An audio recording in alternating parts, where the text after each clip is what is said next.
अनंत कोटी ब्रह्मांड नायक राजाधिराज योगीराज परब्रह्म श्री स्वामी समर्थ महाराज सद्गुरू मोरे दादा आणि गुरुपीठाचे पीठाधीश परमपूज्य गुरुमाऊली यांच्या चरणी त्रिवार वंदन करतो। आदिनाथाच्या चरणी त्रिवार वंदन करतो। मदतीचा एक हात पूरग्रस्तांकरता ही एक अल्पशी सेवा म्हणून आपण या मंदिराच्या प्रांगणामध्ये आसनस्थ झालेला आहात। आजच्या कार्यक्रमाकरता मोठ्या संख्येने माता भगिनी बालगोपाळ पुरुष सेवेकरी करमाळ्यामधनं पंचक्रोशीतनं एकत्र या ठिकाणी आलेले या सगळ्या ग्रामस्थांना आणि सगळ्या सेवेकऱ्यांना मनापासून दीपावलीच्या हार्दिक शुभेच्छा देतो, धन्यवाद देतो। त्याचबरोबर आजच्या या कार्यक्रमाकरता ज्यांचं विशेष सहकार्य लाभलं ते शंभूराजे जगताप संचालक कृषी उत्पन्न बाजार समिती करमाळा, त्याचबरोबर राजेंद्र कुमार बारकुंड सोलापूर झेडपी उपाध्यक्ष, थोड्याच वेळाने ज्यांचं आगमन होणारे त्या या तालुक्याच्या तहसीलदार शिल्पाताई ठोकळे, उद्योजक श्रनिकजी खाटेर या सगळ्या मान्यवरांना या ठिकाणी मनापासून शुभेच्छा देतो। सज्जनो, गेले 8-10 दिवसापासून मराठवाड्यासह पश्चिम महाराष्ट्राचा सोलापूर जिल्हा या ठिकाणी पूरग्रस्तांना अल्पशी भेट स्वामी महाराजांचा प्रसाद हा पोच करण्याकरता या कार्यक्रमांचं दौऱ्यांचं नियोजन करण्यात आलं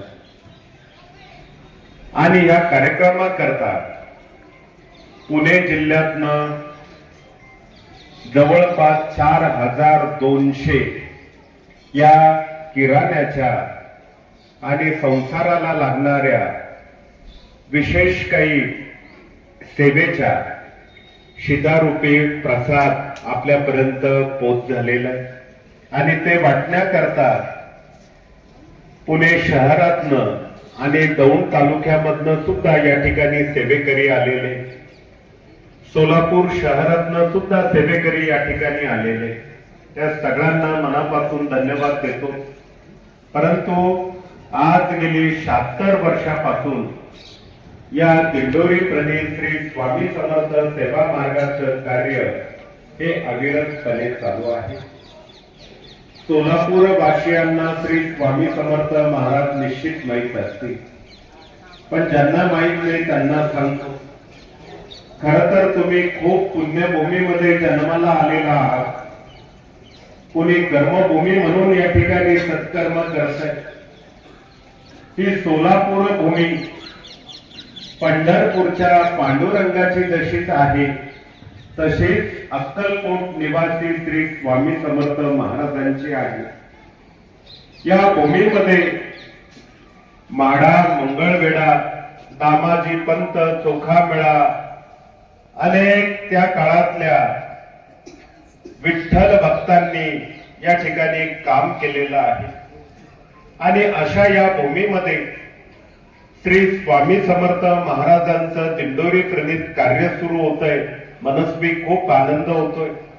आमच्या माता भगिनी पोटतिडकीने केंद्राच्या माध्यमातून सेवा देत आहेत, परंतु तुमचा प्रश्न आहे की श्री स्वामी समर्थ महाराज कोण? सज्जनो, दत्त महाराजांचा पूर्ण अवतार म्हणजे आपले श्री स्वामी समर्थ महाराज। आपण त्यांना अनंत कोटी ब्रह्मांड नायक म्हणतो। रक्तांग रक्तवर्ण म्हणून त्यांच्या सौंदर्याविषयी, रूपाविषयी स्तवन करतो।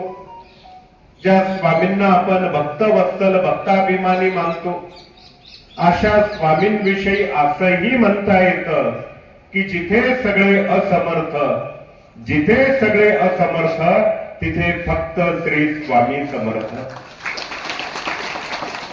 खर तर 11व्या शतकामध्ये पंजाब राज्यातील छेली खेडे गावामध्ये धरती दुखांगून 8 वर्षाची जी बालमूर्ती प्रगटली ते म्हणजे आपले स्वामी.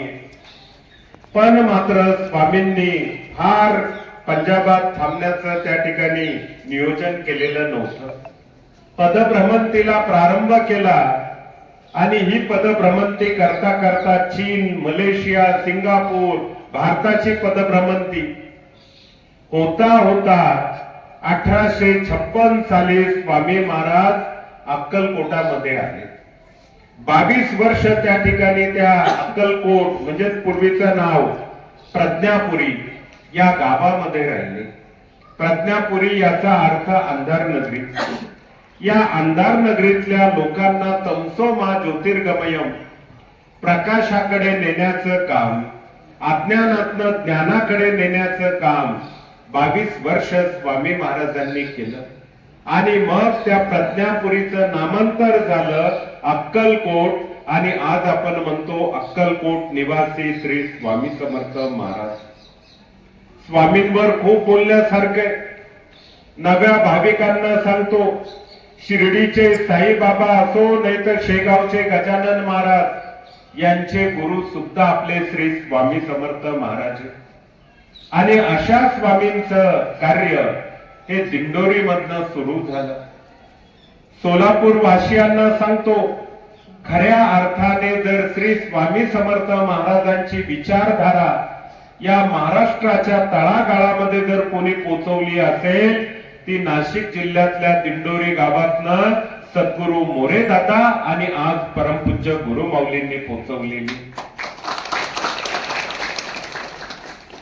दंडकारण्याचं प्रवेशद्वार दिंडोरी.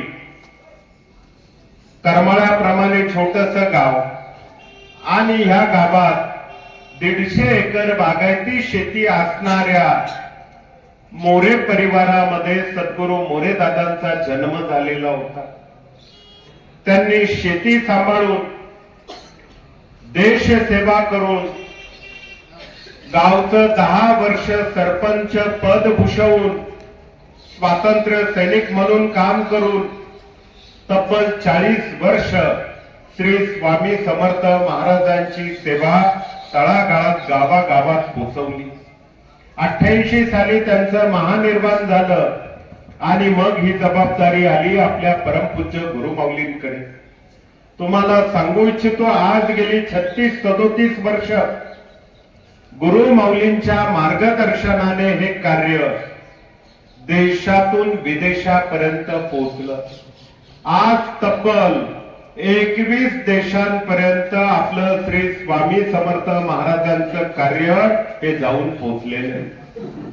नेपाळ असेल, दुबई असेल, जर्मनी असेल, इंग्लंड असेल, अमेरिका असेल, ऑस्ट्रेलिया, नेदरलँड असेल, अशा विविध प्रांतांपर्यंत स्वामींचं हे कार्य गुरु माऊलींच्या माध्यमातून चालू आहे. पण विदेशापर्यंत पोहोचलं म्हणजे काय, याच्या मागचं कारण असे, आपल्या स्वामी मार्गामध्ये कुठल्याही प्रकारचा जात पात धर्म वंश भेदभाव पाळला जात नाही. स्त्री आहे की पुरुष आहे, गरीब आहे की श्रीमंत आहे, आबाल आहे की वृद्ध, कुठल्याही प्रकारचा भेदाभेद या कार्याला मान्य नाही. नंबर 2, माता भगिनी मोठ्या संख्येने या प्रारंगात बसलेल्या आहे. तुमच्या करता सांगतो, राज्यकर्त्यांनी तुम्हाला 33 वरून 50% आरक्षण दिलं, पण या स्वामी मार्गाने 100% आरक्षण आणि संरक्षण तुम्हाला दिलेलं. म्हणून कदम साहेब जरी बोलत असले पण खऱ्या अर्थाने ही ज्ञानगंगा ग्राम अभियानाची गंगा आमच्या कदमताई आणि त्यांच्या सोबत असणाऱ्या सगळ्या भगिनींनी सोलापूर जिल्ह्यामध्ये गावोगावी नेलेली. तुम्ही जर बाहेर गेलात आणि कोणाला विचारलं गाव गायत्री मंत्र महिलांनी म्हटला तर चालतो का, गुरुचरित्र वाचलं तर चालतं का, गाणगापुरात जाऊन विचारा काय उत्तरं मिळतात. पण गायत्री मंत्र असो, गुरुचरित्र असो, सप्तशती असो, त्याच्याही पुढे सांगतो दर पौर्णिमेला लाखो घरांमध्ये लाखो आमच्या भगिनी बिना बाबा, बिना बुवा, बिना दक्षिणा सायंकाळी सत्यनारायण करतात. याला धर्मक्रांती म्हणतात. आणि या सगळ्या गोष्टी गुरुमौलींनी भगिनींना अगदी, त्याला कुठलाही टॅक्स लागलेला नाही, जीएसटी नाही, कुठलाही एमआरपी नाही, सगळं विनामूल्य आहे. आणि हे कार्य होत असताना या ठिकाणी बाबागिरी, बंधुगिरी, चमत्कार, कुठल्याही अंधश्रद्धेला या ठिकाणी थारा नाही. सेवा करताना ती सेवा भोळी असेल, पण मात्र ती आंधळी नसेल, असं गुरुमौलींचं सांगणे. खर तर इथे जर कोणी बाबा आले असते तर हे संसाराला लागणार, जे काही प्रपंचाला लागणारे जीवनावश्यक गोष्टी आहे, हे वाटण्याच्या ऐवजी भस्म वाटण्याचा कार्यक्रम ठेवला असता ना, कपाळाला लावा म्हणजे आयुष्यात पुरच नाही. पण मात्र राम जोशी याच्यावर पूर्वी म्हणायचे, गळ्यात तुळशीची लाकडं, मनात हरीशी वाकडं, काय उद्धरतील ती माकडं. हा माकडपणा इथे बिलकुल चालत नाही. आमचे तुकोबा महाराज म्हणायचे, ऊस डोंगा परी रस नाही अंगा, काय बोलल्या त्या वरल्या रंगा.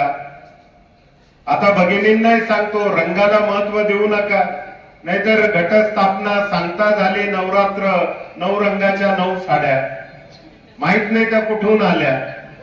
देवी भागवतातही नाही, दुर्गा सप्तशतीतही नाही.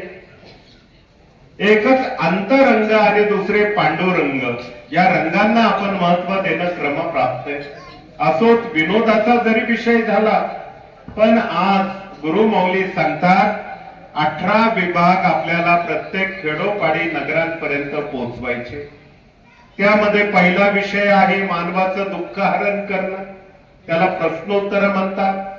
दुसरा विषय आहे हे लहान बालक आहे, यांना सुसंस्कारित करणं, त्याला बालसंस्कार म्हणतात.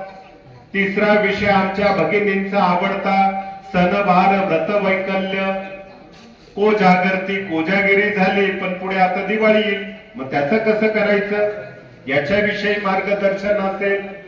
शेतकऱ्यांना शेतीबद्दल महत्व सांगणं, सेंद्रिय शेती, शेतीशी संबंधित जे पूरक उद्योग व्यवसाय असतात, 56 प्रकारचे व्यवसाय.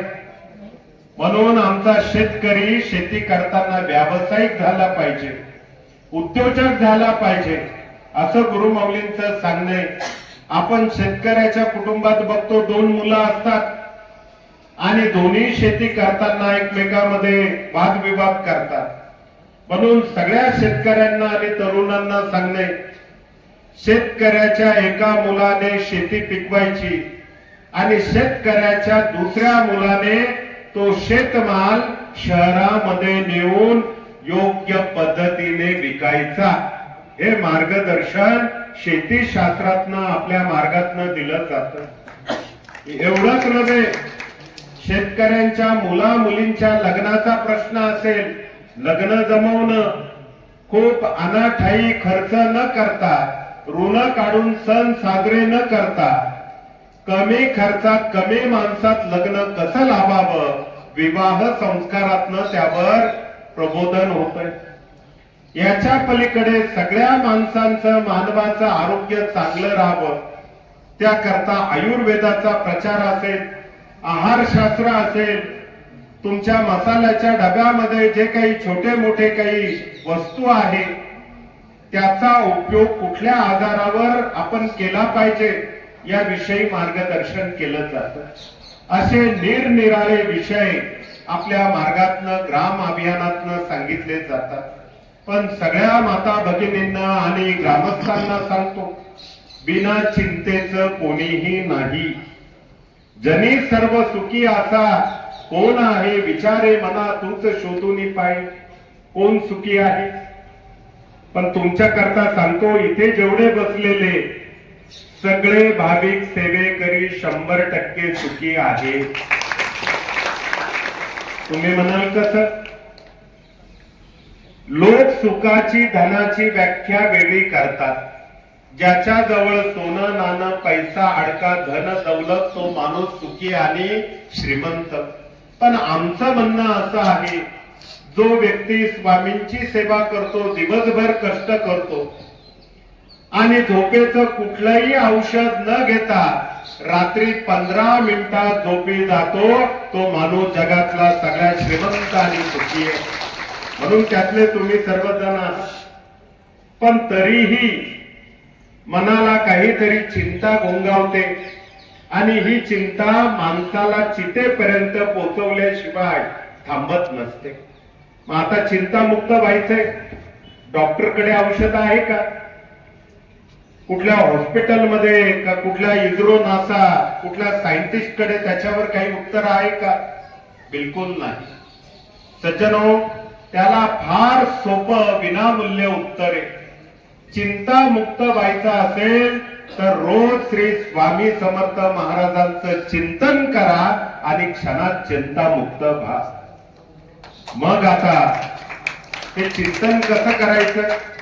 रोज घरामध्ये आपण 11 माळा श्री स्वामी समर्थ जप केला पाहिजे. ज्यांना वाचता येतं त्यांनी स्वामींचं चरित्र क्रमशः 3 अध्याय वाचलं पाहिजे. घरामध्ये पंचमहायज्ञ करा. साप्ताहिक केंद्र असेल तर आरतीला आपली उपस्थिती लावा, हजेरी लावा. एवढ्या जरी 4 प्रकारच्या सेवा केल्या, त्याला काही पैसे लागत नाही, थोडा वेळ, निश्चित आपण चिंतामुक्त होऊ शकतात. आता माळ कशी जपायची काय, आपल्याकडे वेळ कमी आहे. कारण इथून कळंब, धाराशिव तिथेही कार्यक्रम आहे, बार्शीला कार्यक्रम आहे, बीडला कार्यक्रम आहे. हा पुढचा प्रवास करणं क्रमप्राप्त आहे. म्हणून थोडक्यात सांगतो की ज्यांना माळ घेऊन जप करणं शक्य नाही त्या मंडळींनी एक अगरबत्ती लावावी. संपेपर्यंत श्री स्वामी समर्थ, श्री स्वामी समर्थ. त्या अगरबत्तीची रक्षा म्हणा, उदी म्हणा, भस्म म्हणा, स्वयंपाक करताना तुम्ही भाजीमध्ये, भातामध्ये, पीठ मळताना त्यामध्ये, पिण्याच्या पाण्यामध्ये ती समाविष्ट करा. अनुभव घ्या. महिनाभरामध्ये घरामध्ये जी मंडळी हट्टीपणा करत असतील, तापड स्वभावाचे असतील, खाणारे पिणारे असतील, सुतासारखे सरळ झाल्याशिवाय राहत नाही, त्यांचे वाईट विकार भस्म झाल्याशिवाय राहत नसतात. आणि तिथे स्वामी सांगतात, भेऊ नकोस, मी तुझ्या पाठीशी आहे म्हणून. पण तरीही इथे बसलेल्या काही भगिनींच्या मनात एक प्रश्न आहे. आमच्या घरामध्ये कोणी देशी घेणार आहे, कोणी विदेशी घेणार आहे. म्हणजे देशी भक्त आहे कुठे, कुठे विदेशी भक्त आहे. मग आता काय करायचं? या देशी विदेशी भक्तांना स्वामी भक्त करायचं असेल तर काय केलं पाहिजे? एक सोपं औषध आहे, तुम्ही घरात करू शकतात. शकतात पेक्षा केलंच पाहिजे. पातेल्यामध्ये एक ग्लासभर पाणी घ्या. त्या पाण्यामध्ये 7 काळे मिरे टाका. सुपारी एवढा गोळ त्याच्यामध्ये टाका. 20 मिनिटं ते मिश्रण उकळवा, आटवा. ग्लासभर पाण्याचं अर्धा ग्लास किंवा कपभर ते औषध शिल्लक राहील एवढं ठेवा. ते थंड झालं की गाळून देशी घेणाऱ्या, विदेशी घेणाऱ्या त्या भक्ताला अनाशा पोटी तुम्ही 8 दिवस पाजा. 9व्या दिवशी देशी विदेशीचा वास जरी आला तरी त्या व्यक्तीला उलटी होते आणि तो व्यसनातनं 100% मुक्त होतो. किती सोपा इलाज आहे. नंबर 2, काही तरुण मंडळी येते किंवा आम्ही शेतकऱ्यांना विचारतो की तुमच्या गोठ्यामध्ये किती गायी आहे. कधी कधी शेतकरी आम्हाला सांगतो का गाय गोठ्यात नाही पण गाय आमच्या खिशात आहे. म्हटलं कुठली गाय? गाय छाप आहे. कोणी म्हणतं गोवा आमच्या खिशात आहे, गोव्याची पुडी आहे. कोणी म्हणतं देवाला काळी अगरबत्ती, पण आम्ही एवढे हाय प्रोफाईल आहोत की आमच्याकडे पांढरी अगरबत्ती आहे. सिगरेट म्हटलं जातं त्याला. मग आता या व्यसनातनं तरुणांना आपल्याला बाहेर काढायचं असेल तर काय केलं पाहिजे? आलं तुम्हाला माहित असेल, अद्रक म्हणतात त्याला. त्याची वरची साल काढा, बारीक तुकडे करा, त्याच्यावर एक लिंबू पिळा, काळ्या मिऱ्याची चिमूटभर पावडर त्याच्यावर टाका, ते हाताने मिक्स करा, उन्हात वाळवा, त्याची सुंठ तयार होते. ते वाळलं की ते तुकडे डबीमध्ये भरून ठेवा. जेव्हा जेव्हा विडी काडी सिगरेट तंबाखू गुटखा मावा आठवण आली, सुंटेचा तुकडा जिवे खाली ठेवून सगळायचा. 12-13 दिवस करा. 14व्या दिवशी या प्रकारचे सगळे व्यसन कायमचे बंद होतात. किती सोपा इलाज आहे. म्हणून या कार्यातनं व्यसनाधीनता दूर करणं, व्यसनमुक्त करणं, कुणाच्या घरामध्ये तंटा असेल ते कुटुंब तंटामुक्त करणं, कुणाच्या घरामध्ये रोगी असेल त्या रोग्याला रोगमुक्त करून निरोगी बनवणं, या नव्या पिढ्यांना ज्ञानयुक्त करणं, संस्कार देणं, अशा प्रकारचे निरनिराळे उपक्रम या कार्यातनं चालतायत. पण तरीही काही तरुण येतात, गोवा मावा माणिकचंद गाय छाप खाल्लं आणि मग म्हणतात मुखाचा कॅन्सर झाला. आता कॅन्सरची ट्रीटमेंट ही काही तुम्हा आम्हा गरीबाला सोपवेल इतपत नाही. मोठा खर्च असतो, शाश्वती नाही, डॉक्टर गॅरंटी देत नाही, केमो बायोप्सी सगळं काही आहे. मग अशा वेळी त्याला आयुर्वेदातनं काय उपाय आहे? येताना रस्त्याच्या कडेला मोठ्या प्रमाणामध्ये रानभेंडी नावाची वनस्पती या ठिकाणी दिसते. तुम्हाला शेतकऱ्यांना माहित असेल रानभेंडी. बाबा माहितीये का तुम्हाला? पूर्वी ऊसाचे आपले गुळाचे गुऱ्हाळे राहायचे, गुळ पक्का बनवायला ती वापरली जायची, बरोबर आहे की नाही? त्या रानभेंडीचा उपयोग कॅन्सर मुक्ती करता येतो. कसा? पावसाळ्यात ही वनस्पती मोठ्या प्रमाणात आजूबाजूला बांधावर वाढते.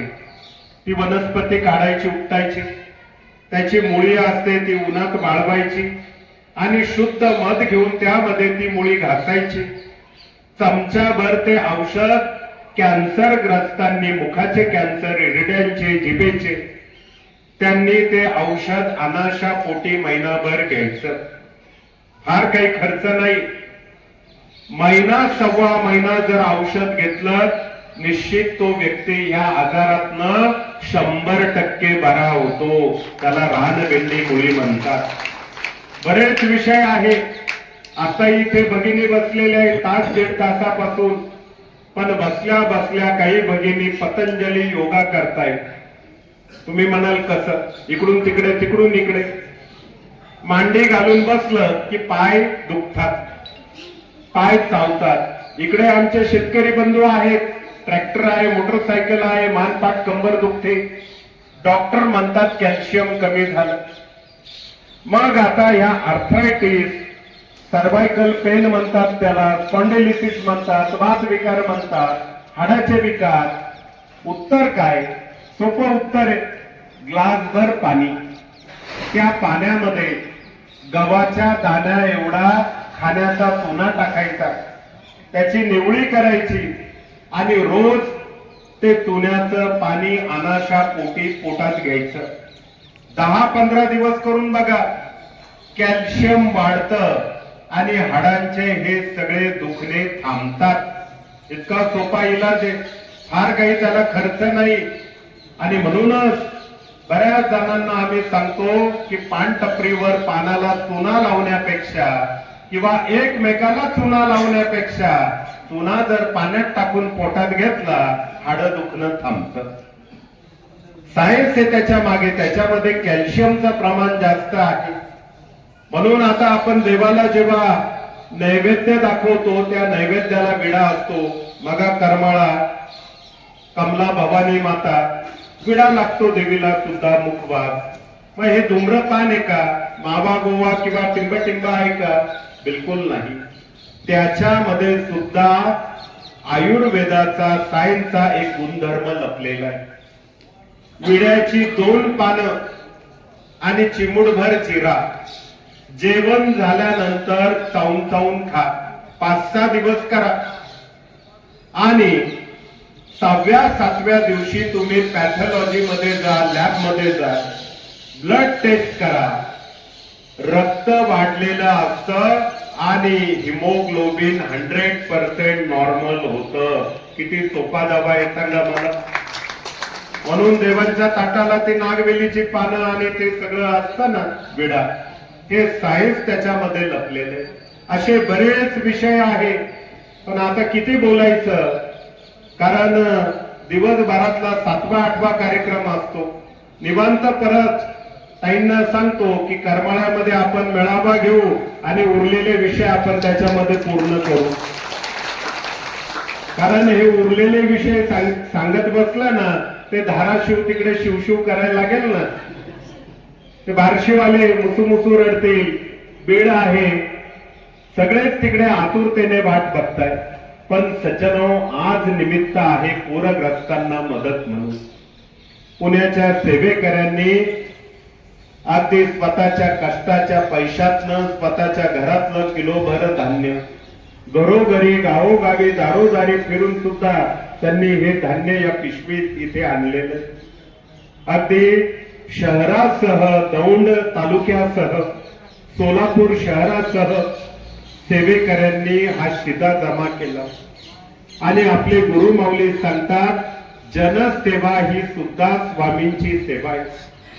अध्यात्म 20% करताना आपल्याला 80% समाजाची सेवा करायची. ते गुरुमाऊलींनी आपल्याला सूत्र दिलेले. म्हणून या भागामध्ये एकदा नव्हे, दोनदा नव्हे, तब्बल 3 वेळा या सीना नदीला पूर आला. आमच्या शेतकऱ्यांचं पिकाचं मोठं नुकसान झालं. कुणाची म्हैस, गाय, बैल वाहून गेलं. अगदी लेकरांची पाठ्यपुस्तकं, वह्या पुस्तकं सुद्धा त्या पुरामध्ये दप्तरं वाहून गेली. संसाराचं साहित्य वाहून गेलं. आणि म्हणून या दुःखाला, या जखमेला मलमपट्टी म्हणून आजचा हा कार्यक्रम आहे. पण या कार्यक्रमातनं हा जो काही शिदा आपल्याला मिळणार आहे, हे काही दान म्हणून, कुणावर उपकार म्हणून, ऋण म्हणून नाही, लक्षात घ्या. आणि त्याला योग्य शब्द आहे की हा स्वामी महाराजांचा प्रसाद तुम्ही महाप्रसाद म्हणून गोड करून घ्यावा. तुम्हाला सांगतो, ज्या ज्या सेवेकऱ्यांनी ते धान्य निवडण्याकरता श्रमदान केलेले, वय वर्ष 75 असणाऱ्या वयोवृद्ध बाबांनी सुद्धा पॅकिंगला त्या ठिकाणी योगदान दिलेले. काय भावना त्यांच्या मनामध्ये असतील. आता पुण्यासारख्या नगरीमध्ये ज्यांच्या घरामध्ये नोकर चाकर आहे, ते केंद्रामध्ये गाडी भरायला होते 2 कंटेनर. मग कदम साहेब म्हणाले, हमाल लावले नाही, नोकर लावले नाही, पैसे देऊन माणसं लावलेली नाहीत. कारण आमच्या छत्रपती शिवाजी महाराजांनी सुद्धा या महाराष्ट्रामध्ये हिंदवी स्वराज्य निर्माण करताना जीवाला जीव देणारे मावळे तयार केलेले, तसे मावळे गुरुमाऊलींनी या मार्गातनं सेवेकरी म्हणून घडवलेले. आणि तो आपल्या आयुष्यातला वेळ या कार्याला दान म्हणून देताय. सज्जनो, त्यामुळे आता आपल्याला सगळ्यांना सांगणं आहे की पुढे दिवाळी येते. खरं तर दिवाळीवर बोलणं क्रमप्राप्त आहे. जेव्हा कॉन्व्हेंट किंवा इंग्लिश मीडियम मध्ये शिकणाऱ्या विद्यार्थ्याला प्रश्न करतो, दिवाळी कधी सुरू होते, कधी संपते, विद्यार्थी काय उत्तर देतात? मोती साबणाची ऍडव्हर्टाईज टीव्हीवर आली, दिवाळी आली. साबण संपला, दिवाळी संपली. मग एवढी दिवाळी असते का? फटाके वाजताय, दिवाळी आली. वाजणं थांबलं, दिवाळी संपली. पण तसं नाही. लक्षात घ्या, खरं तर दिवाळी 7 दिवस असते. आपल्या हिंदू धर्मामध्ये सगळ्यात मोठा आनंदाचा उत्सव म्हणजे ही दीपावली आहे. दीप ओवाळी, त्याला दिवाळी म्हणतात. हा खरा त्याचा अर्थ आहे. सुरुवात 17 ऑक्टोबर पासून तर 23 ऑक्टोबर पर्यंत आहे. 17 ऑक्टोबरला काय, तिथीनुसार आश्विन कृष्ण एकादशी. या दिवशी अशा सायंकाळी आपल्याला गोवत्स्य पूजन करायचंय. गाय आणि वासराची पूजा करणं. इथून दिवाळीला प्रारंभ होतो. मग पहिला दिवा आपल्या गोठ्यामध्ये, दुसरा तुळशी वृंदावन, तिसरं घराचं प्रवेशद्वार उंबरा त्या उंबरठ्याला लागून, चौथा दिवा देवघरात. अशा प्रकारे पंत्या दिवा आपल्याला लावायच्या असतात. इथून दिवाळीला प्रारंभ होतो. दुसऱ्या दिवशी गुरुद्वादशी, श्रीपाद राजम शरणम प्रपदे उत्सव आहे. तो उत्सव आटोपला की पुढे आहे धनत्रयोदशी. धनत्रयोदशीला अनेक लोक काय करतात, सोनं नाणं पैसे बंडल त्याची पूजा. पण ते खरंच आपलं धन आहे का? नाही. खरं धन आपलं निरोगी शरीर आहे. आणि या निरोगी शरीराची देवता धन्वंतरी आहे. ओम धन धन्वंतरे नमः. ओम नमो भगवते वासुदेवाय धन्वंतरे अमृत कलश हस्ताय सर्वाभय विनाशाय त्रैलोक्यनाथाय महाविष्णवे स्वाहा. धन्वंतरीच्या फोटोची पूजा करणं धनत्रयोदशी. धनत्रयोदशी झाली का पुढे येते नरक चतुर्दशी. या नरक चतुर्दशीला कृष्णाने नरकासुराचा वध केला. त्याच्या बंदिवासामध्ये 16,000 भगिनी होत्या. त्यांना मुक्त करण्याचं काम हे भगवान श्रीकृष्णांनी द्वापार युगामध्ये केलेलं आहे. म्हणून स्त्री स्वातंत्र्याचा तो पहिला दिन आहे. त्यामुळे तुम्ही भगिनींनी नरक चतुर्दशीला कृष्णाची पूजा करणं क्रमप्राप्त आहे. नरक चतुर्दशी झाली की पुढे येते दिवाळीची अमावस्या. त्याला आपण मराठीत किंवा ग्रामीण भागात आमोशा म्हणतो. 12 अमावस्यांपैकी ही अमावस्या पवित्र मानली जाते, लक्ष्मीकारक मानली जाते. म्हणून येणाऱ्या अश्विन अमावस्येला सायंकाळी 6 वाजता आपल्याला आपल्या घरात लक्ष्मीचं पूजन करायचं असतं. आता प्रत्येकाला इथे बसलेला प्रापंचिक व्यक्ती त्याला गृहलक्ष्मी आहे, पण धनलक्ष्मी प्रत्येकाला लागते की नाही? तुम्हालाही नारायण आहे, पण लक्ष्मीची गरज पडते की नाही? म्हणून लक्ष्मी पूजन हे झालं की पुढचा दिवस येतो कार्तिक शुद्ध प्रतिपदा. त्याला म्हणतो बली प्रतिपदा. या दिवशी भगिनींनी पतिराजांना स्नान घालणं, पूजा करणं, चरण तीर्थ घेणं. आणि तुम्हा शेतकऱ्यांना सांगतो, या दिवाळीच्या पाडव्याला घरामध्ये जो काही शाकाहारी नैवेद्य असेल, वर्णापूर्णाचा नैवेद्य असेल, पत्रावळी द्रोण मध्ये घेऊन आपण आपल्या शेतात जायचं. शेतामध्ये मध्यभागी खड्डा खोदून त्या काळ्या आईला तो नैवेद्य दाखवायचा. आता शेती शेतकरी शब्द कसे तयार झाले? रामायण काळामध्ये सीतामाई या काळ्या आईच्या उदरातनं प्रगटल्या आणि रामायण संपण्यापूर्वी परत या जमिनीच्या भूगर्भात गुप्त झाल्या. मग याचा अर्थ काय? ही काळी आई म्हणजे सीतामाई आहे आणि सीतेवरून शब्द तयार झाला शेती, आणि जो शेती कसतो त्या व्यक्तीला शेतकरी म्हणतात. लक्षात घ्या. कारण आपण शेती, तुम्ही शेतकरी ना, आम्ही शेतकरीच आहे ना. आम्ही कुठे हिमालयात आलेलो बाबा आहे? मागात सांगितलं, नाही तर दाढी जाटा भगवत ओम नमः शिवाय दुसराच कार्यक्रम केला असता. परंतु सज्जनो, शेतकऱ्यांनी येणाऱ्या बलिप्रतिपदेला, पाडव्याला, दिवाळीच्या पाडव्याला या काळ्या आईचा मान सन्मान करणे, तिला नैवेद्य दाखवणे. हे झालं की पुढे येते कार्तिक शुद्ध द्वितीया. त्याला म्हटलं जातं भाऊबीज. बहिणीने भावाला ओवाळणं आणि भावाने बहिणीचं तर हयात रक्षण करेल असं वचन देणं, त्याला भाऊबीज असं म्हटलं जातं. म्हणून सज्जनो, गायीच्या पूजेपासून तर भावाच्या पूजेपर्यंत ही दिवाळी असते. याला म्हणतात सण वार व्रत वैकल्य. हा तुमच्या आवडतीचा विषय. येणे प्रकारे आपल्याला दिवाळी करायची आहे. मगा सांगितलं की ज्या ज्या पूरग्रस्तांचं नियोजन या ठिकाणी केलेलं असेल त्यांनी प्रतिनिधी स्वरूपामध्ये इथे यावं. हा प्रसाद महाराजांचा आपल्या घरी घेऊन जावा. जो पूरग्रस्त ग्रामस्थ घरी जाऊन मनोभावे हा प्रसाद शिजवेल, तो महाप्रसाद ग्रहण करेल. निश्चित स्वामी महाराज त्याच्या घरात कधीही धन संपत्ती लक्ष्मी कमी पडू देणार नाही, हे आशीर्वाद त्याला मिळणार आहे. आणि याच्याही उपर पलीकडे डॉक्टर आपले गुरुपीठातनं आलेले, इथे जे जे कोणी रुग्ण असतील, कारण पुरामुळे दूषित पाणी, व्हायरल इन्फेक्शन होतंय, कुणाला सर्दी कफ खोकला, कुणाला लूज मोशन असेल, डायरिया असेल किंवा थंडी ताप किंवा काही असेल, अशा सगळ्या रोग्यांकरता विनामूल्य चिकित्सा आणि विनामूल्य औषध गुरुपीठाचे डॉक्टर इथे घेऊन आलेले. तुम्ही या सेवेचा सुद्धा लाभ घ्यावा एवढंच सांगतो आणि वाणीला विराम देतो. जय हिंद, जय महाराष्ट्र. श्री स्वामी समर्थ.